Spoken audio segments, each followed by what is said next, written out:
Asian development bank की एक ताज़ा तरीन रिपोर्ट है और ये रिपोर्ट इस वक्त जो है ये मेरे हाथ में है।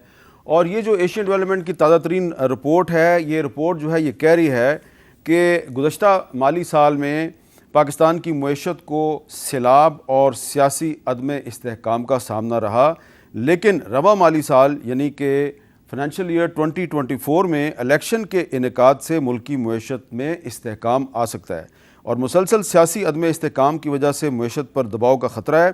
तवानाई की कीमत में इजाफ़ा और रुपये की बेकदरी के बायस महंगाई बढ़ने का खदशा है। मुस्तहकम मुआशी तरक्की के लिए हुकूमती इदारों में इस्लाहात ज़रूरी हैं।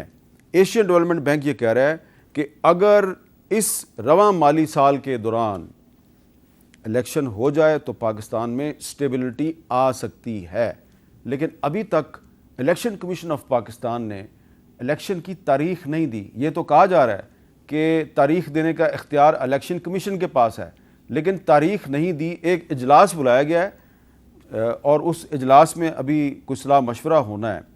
और साथ ही साथ ये भी आज एक मीटिंग हुई है किसी जगह पे और वहाँ पे कुछ साफ़ियों को ये कहा गया है कि जी हो सकता है कि इलेक्शन जो है वो कुछ अरसे के लिए मज़ीद आगे चला जाए। तो इलेक्शन के बारे में आलमी मालियाती इदारों का ख्याल है कि ये इलेक्शन पाकिस्तान में पॉलिटिकल एंड इकनॉमिक स्टेबिलिटी लेके आएगा, लेकिन जो पाकिस्तान के हालात हैं वहाँ पे अभी तक हमें इलेक्शन होता हुआ या ना होता हुआ हमें कुछ पता नहीं है इसका मुस्तकबिल क्या है। तो गुफ्तगू के लिए हमारे साथ मौजूद हैं अताउल्लाह तारड़ साहब, सीनियर मुस्लिम लीग की रहनुमा हैं और सीधे लंदन से तशरीफ़ ला रहे हैं। नवाज़ शरीफ साहब से इनकी मुलाकातें हुई हैं। जनाब बैरिस्टर गौर खान साहब वकील हैं पाकिस्तान तहरीक इंसाफ के। तो तारड़ साहब, मैं ये सवाल इसलिए कर रहा हूँ कि इलेक्शन होगा या नहीं होगा, क्योंकि जो निगरान हुकूमत होती है उसका काम होता है सिर्फ वो इलेक्शन कराना है आइन के मुताबिक। तो हमारे जो वज़ीर आज़म साहब हैं काकड़ साहब, वो अमेरिका के दौरे पे चले गए हैं और हमारे वज़ीर आला पंजाब जो हैं मोहसिन नकवी साहब, वो चाइना के दौरे पे चले गए हैं। और ना तो अमेरिका के दौरे का इलेक्शन से कोई ताल्लुक़ है और ना चाइना के दौरे का इलेक्शन से कोई ताल्लुक़ है। तो इलेक्शन हो रहा है या नहीं हो रहा?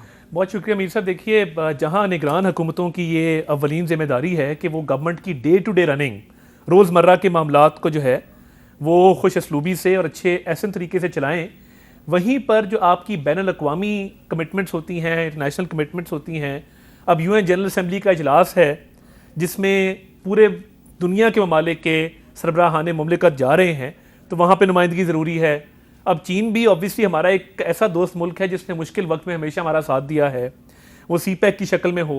और आपको पता है कि जहाँ जहाँ वो UN सिक्योरिटी काउंसिल में हो, वो UN के अंदर हो, जहाँ जहाँ पे वोट की बारी आई है, वो चाहे भारत की परमानेंट मेंबरशिप हो UN सिक्योरिटी काउंसिल की, आपको पता है कि चीन ने कभी वोट नहीं डाला और चीन हमारे साथ खड़ा हुआ है।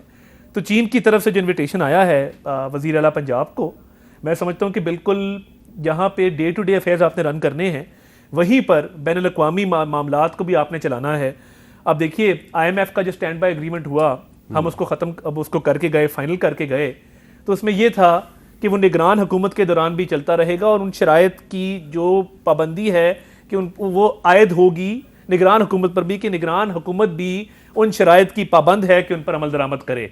तो मैं समझता हूँ कि इसमें ऐसी कोई बात नहीं है कि खुदा ना खास्ता शायद कोई प्रोलॉन्ग सेटअप है। क्या ये दुरुस्त है कि आप खुद जी अपनी पार्टी की तरफ से कई मरतबा नहीं 3-4 मरतबा आप चाइना जा चुके हैं? जी दुरुस्त है जी। मैं कम्युनिस्ट पार्टी ऑफ चाइना के इन्विटेशन पे बाकायदा डेलीगेशंस लेके जाता रहा हूँ। तो मोहसिन नकवी साहब को भी कम्युनिस्ट पार्टी ऑफ चाइना ने बुलाया और कम्युनिस्ट पार्टी ऑफ चाइना जो है वो उन्हीं लोगों के साथ रिलेशनशिप बिल्ड करती है जिनके बारे में उनको पता होता है कि ये लॉन्ग टर्म रिलेशनशिप है। वहाँ पे भी सब जो सिस्टम है ना, government is party and party is government, तो वहाँ पे क्योंकि वन पार्टी सिस्टम है, तो उनके जो वाइस मिनिस्टर कहते हैं उनको, जो उनके पार्टी के वाइस मिनिस्टर होते हैं ना, वो हुकूमत के मिनिस्टर से ज़्यादा असर रसूख और इख्तियार रखते हैं। तो उनके पास कई ऐसी चीज़ें होती हैं कि जहाँ पे वो किसी सूबे की मदद करना चाहें, कोई मामला आगे चलाना चाहें, तो वो चला सकते हैं। कम्युनिस्ट पार्टी ऑफ चाइना का ख्याल है कि जो पंजाब का केयर टेकर चीफ मिनिस्टर है, ये असली चीफ मिनिस्टर से ज़्यादा ताकतवर है। देखिए, अगर वो उनकी कोई इमदाद करना चाहते हैं पंजाब के सूबे की, और उनको पता है कि फरवरी में इलेक्शन होने हैं, तो इस माह में हो सकता है। अच्छी बात है, अगर हो जाए तो बहुत अच्छी बात है। गौर खान साहब, आप बताएं कि आप आजकल दिन में कोई 5-5, 6-6 अदालतों में पेश होते हैं और आप पिछले 5-6 महीने में बहुत बड़े आप वकील बन गए हैं, क्योंकि आपने इतने केस भुगताए हैं कि ये ह्यूमन कैपेसिटी से बहुत ज़्यादा हैं। तो कोई आपको लग रहा है कि नए चीफ जस्टिस काजी फाइज ईसा साहब जो हैं ये वक्त पे इलेक्शन करवाने में कोई रोल प्ले करेंगे? गिर साहब, मेरा ख्याल है यस, इंशाल्लाह ताला ये रोल प्ले करेंगे, बिल्कुल ज़रूर प्ले करेंगे। क्योंकि देखें, अगर आप उनके देखें हिस्ट्री हमारी रही है जुडिशरी की, जब भी चीफ जस्टिस साहब आ जाते हैं उनके सामने कोई चैलेंजेस होते हैं और टेस्टिंग टाइम में आ जाते हैं। इफ्तियार चौधरी साहब जिस वक्त आए तो उन्होंने कोशिश की थी उस वक्त कि वो थोड़ा सा PCO से हट कर के नए की तरफ चले जाए, और उस वक्त जो फोर्स डिसअपेरेंस हुआ करती थी तो वो नया लेके आए, कंसेप्ट डेवलप करके ले आए कि सोमो टोलूँगा और कमीशन बनाऊँगा, बेंचेस ज़्यादा बनाऊँगा। इस वक्त जो सर्कमस्टांसेस है, काजी साहब एक अज़म तो कर चुके हैं और लोगों को भी बता चुके हैं, और पहले जब वो बेंचेस पे नहीं भी बैठते रहे तो वो बार बार इस बात का जिक्र करते रहे कि मैंने आइन का हलफ उठाया है और आइन की पासदारी करूँगा, प्रोटेक्ट और डिफेंड करूँगा, ह्यूमन राइट्स को प्रोटेक्ट करूँगा, लोगों के फंडामेंटल राइट्स को प्रोटेक्ट करूँगा। फर्स्ट कम फर्स्ट उसका सबसे बड़ा आंसर ये है कि इलेक्टेड रिप्रेजेंटेटिव ने इस मुल्क का बागडोर संभाल देना है, और इसके लिए इलेक्शन का होना हर सूरत ज़रूरी है। अभी जिस तरह जिक्र हुआ कि चाइना गया, बाहर गया, जो इस मुल्क के लिए कोई बेहतरी का रोल प्ले कर सकता है ज़रूर रोल प्ले करे, बस फर्स्ट कम फर्स्ट। अच्छा, इलेक्शन हर सूरत होने चाहिए, 90 डेज़ में होने चाहिए, ऑन टाइम होना चाहिए। ये उसका के लिए एक चैलेंज है काजी फाइसा साहब के लिए।